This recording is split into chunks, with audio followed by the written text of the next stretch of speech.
Welcome back. Hope everyone's having a great morning. So, we ended up getting the rest of the pistons out. But I tell you, the last couple did not come out willingly. What a time.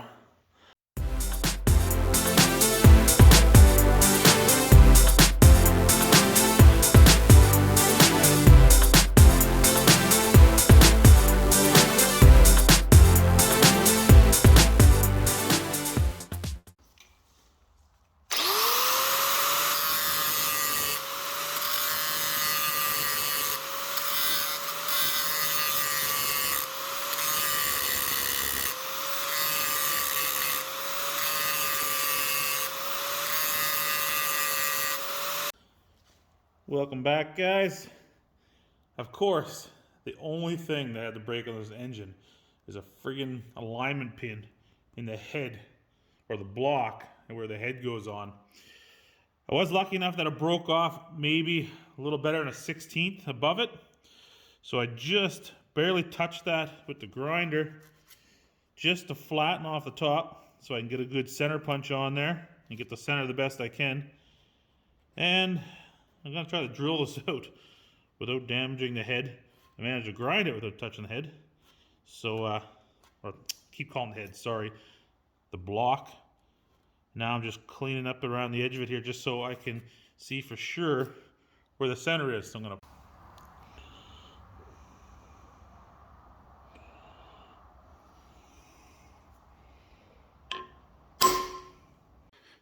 So I just dropped the bit into the hole on the other side, and that is how deep it goes till I'm actually drilling into the block. So now I got a kind of a guide, so I'm going to stop a little bit before I get to that tape, just so I'm not drilling right into the block.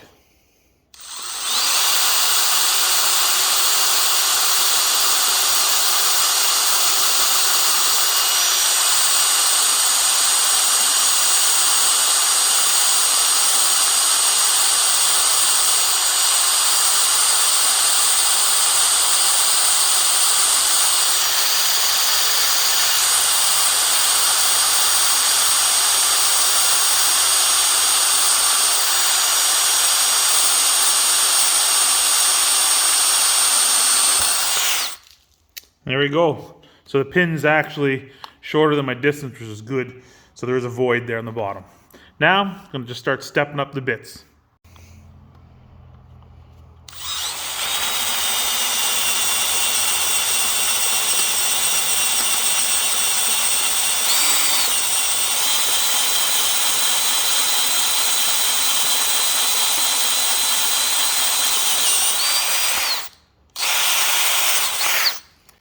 So now I put a mic on the other pins, and they are 1/4.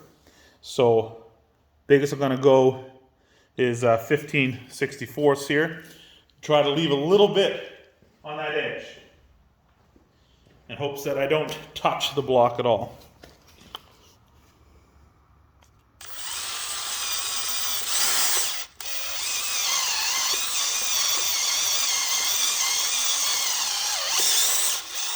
Oh, and I think, look at that, and I got lucky. It ended up grabbing the bit perfectly and not a mark on the block. Textbook.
And I've just finished baking this engine. and waiting for the temperature to come down. Now, it's definitely not like a professional bake where they do it at 1,000 degrees for like 8 hours, but I was able to get it up to about 225 degrees Celsius even over the whole engine. She's still just under 100 degrees Celsius right now. She's still smoking, which is my main purpose, is because I wanted to make sure it's dry inside of all the water jacket so I can get the last little bit of crud out of there. I did take it in for the pressure washer, and it was unbelievable the amount of junk that come out of these holes. Just gobs of goo. And it took about a half hour, 40 minutes to completely get that jacket emptied.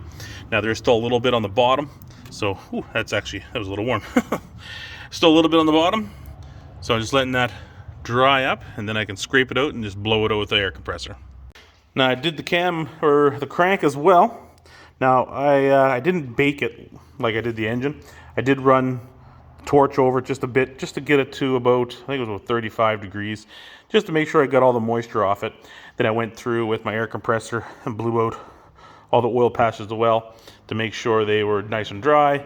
Then I ran the WD-40 over all the bearing surfaces, and that's where I'm just going to let it sit for now. I have decided that I'm going to try to polish this crank myself. Now also, just to clarify, I am 100% going with the better heads. The order is somewhat in. Can't complete the order, the complete spec, until I know for sure what the bore is going to be on that engine, and also if it needs to be decked or not. But as the plan goes right now, I will be getting a set of the 452 heads, oversized intake and exhaust valves, heavier springs, probably double springs actually. They will be ported as well too, and shaved at least 10 thou off the heads. And I'm hoping that they only have to take 10 thou off the block. Then I'll put a set of shim gaskets in for the head gaskets, and that should be it. So then after that's all done, and I know my head is done, and I know my blocks are done, and I can get my final displacement, which I'm hoping to be in around that 9.4 to 10.1 ratio, then it's going to be time to search out a cam. Just doing early and preliminary calculations, I think I'm going to be looking for something around maybe a 455 to 474, somewhere's in around there. Hopefully that'll be good.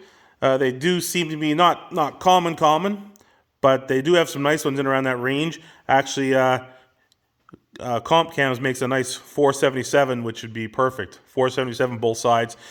Just open that up a little wider and get that exhaust gas out.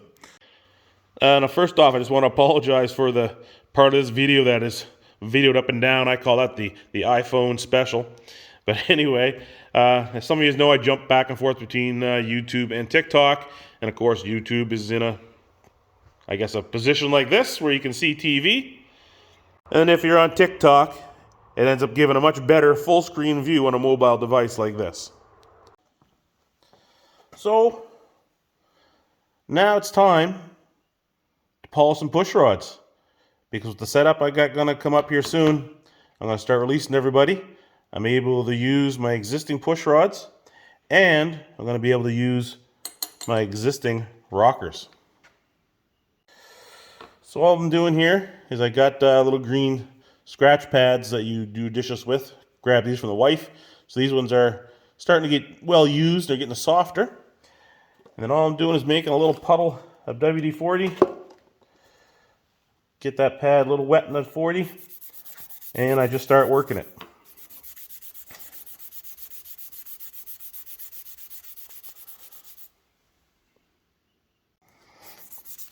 Now I'm not using a whole lot of pressure on here. I'm just enough to get the little bit of surface rust that's on these. But I'm also making sure that I'm not really rubbing on the tips at all. Kind of just stopping short of them. The tips where they rest on the tappets, the flat tappets, and also on the bottoms of the rocker arms are perfectly smooth. So I don't want to mess that up at all. But just for the body of it, this is more of a cosmetic thing. Just keep that all that crap out of the new oil that's going to be going in it. That's about a minute, maybe a little longer on that. And as you can see, they come out perfectly smooth, just like butter. You see a little darker on the ends where the heat rises, but that is perfect. Now I did quickly check these with the dirt on them. They're all perfectly straight, but when I'm done cleaning these all down, I'll be lining them all up together, mix matching them side by side to make sure none of them are bent or warped.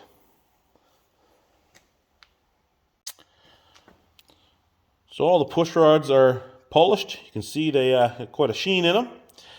There's a few little darker spots where there's a couple little areas of rust that are a little deeper than the rest, but there is a slight feeling of a texture on it, but they'll be more than fine. So what I'm doing now is I'm going to make sure that there's no bent rods or bowed rods or anything like that. So I got them all stacked together nice and tight. Just sit like this. I can see there's no openings. You roll them around once, pull them together, no openings. But I got them on a white piece of paper towel. I'm just using a flashlight. And as I'm rolling them, I'm looking ever so slightly to see a little bit of the white paper towel show through. And then I'll know I got a high spot somewheres on one of these rods. And they're definitely all good. There's no issue at all there. So now that we know they're straight, they're polished off, I'm going to give them one more good cleaning, a wipe down. Then I'll put them in a Ziploc bag, spray some WD-40 in them, mix them around so they're all coated. Then they'll be done and I can put them aside for later.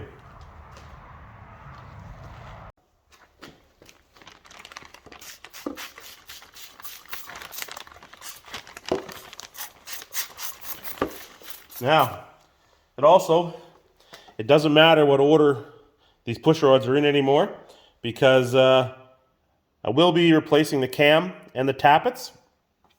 So I'm going to be doing a breakdown here real soon, because I'm about 97% sure how this build's going to go. And that block is now ready to go off to the machine shop. So she's all cooled down. Just got a little bit of oil inside the cylinders. I also put some oil inside the tappet holes so they don't rust over. Then also on the bottom where the crank caps go on for the journals, I put a little oil in there just so it didn't pit up and doesn't make any bit of a distance there. Now I did clean up the oil pan as well, though she's pretty beat in. I don't know if I try to knock that out if it'll crack or what, but a new one's like 130 bucks, so I'm probably going to try to save it. So there is a bit of order that stuff has to go in, but really it doesn't matter where these go on this on the rod. There's no up and down movement. All the force is up on the rocker. The bearing is only on the bottom. That's the shiny part you see down there. And the rod just bolts on like this. Now I am going to try to keep left and rights, but I'm really not worried about the order that these go in. So the bolts on the end, you get your first bolt, and it has this funny little shape to it. One, it cradles a tube going this way, but these little tabs on the end, they are what hold the rockers in place. So you have a bolt holding this side, then you have a spacer that sits between the two of those. Then the next bolt has its spacers, rocker, and so on. Now as for the oil, you'll see that the outside bolt's short, then you have two long ones here. Those long ones are in the elongated holes, the larger holes in the head. These ones you can see just bolt in up the top. The other ones are long that bolt down lower into the head, and the outer hole goes into the oil canal. So the oil comes up through that hole, straight up into the tube. It fills the whole tube, and this oil starts running down, these are on the bottom, into the rocker arms, which fill this cup up. And as the oil fills up, as the oil fills up, it runs over the end here, and that lubricates the end that's pushing on top of the valve. And as for the rod end, if you look really close, see a little hole there? You can actually see through it. This one's clean. That's the little hole that the oil weeps out and drips onto the top of the push rod and keeps it lubricated as well. So I got my first run of hardware cleaned up. And as you can see, it looks like brand new. Shines right up, almost like a dull chrome. But everything worked out good. Now, one thing I like to do, and people think it's some people think it's a little bit of a waste of time, but any nut or bolt that I have to torque, especially if it's like these that have been sitting around for years. So any nut and bolt that I have to torque, I run through a tap and die. So I'll be running all these bolts through the die here, and I'll be putting a tap on the block and any other head that goes in, just to make sure there's not a big burr somewhere, maybe a chunk of rust, something that's gonna catch me off guard, and I either strip a hole, or when I'm putting these in, I'll throw a little bit of oil on the threads so that when I'm torquing them down, I know that the torque reading out on the wrench is what the actual torque of the bolt is, and it's not just friction resistance between a dirty hole or a buggered up thread. So, now that that hardware's clean and the threads are good, we're going to throw this in a Ziploc baggie as well, keeping it all together. And now I'm going to run through, clean and scrub the rockers, logo on the bag as well. Then we'll spray a bunch of WD-40 in there. And just like that, we have all our rockers clean. They've all been soaked in WD-40, sealed up in their bags, and good to when they're ready to go back on. So with those rods and rockers done, now we're on to connecting rods. I did take these into my work, and I don't film anything that I do at my work there, but I took them into work with the big press, because these are a press fit wrist pin in the connecting rods, and I pressed everything out. Everything came out great, didn't take much force at all. I managed to keep one of the pistons. This one actually, other than the fact there's a couple nicks in it, it's in good shape.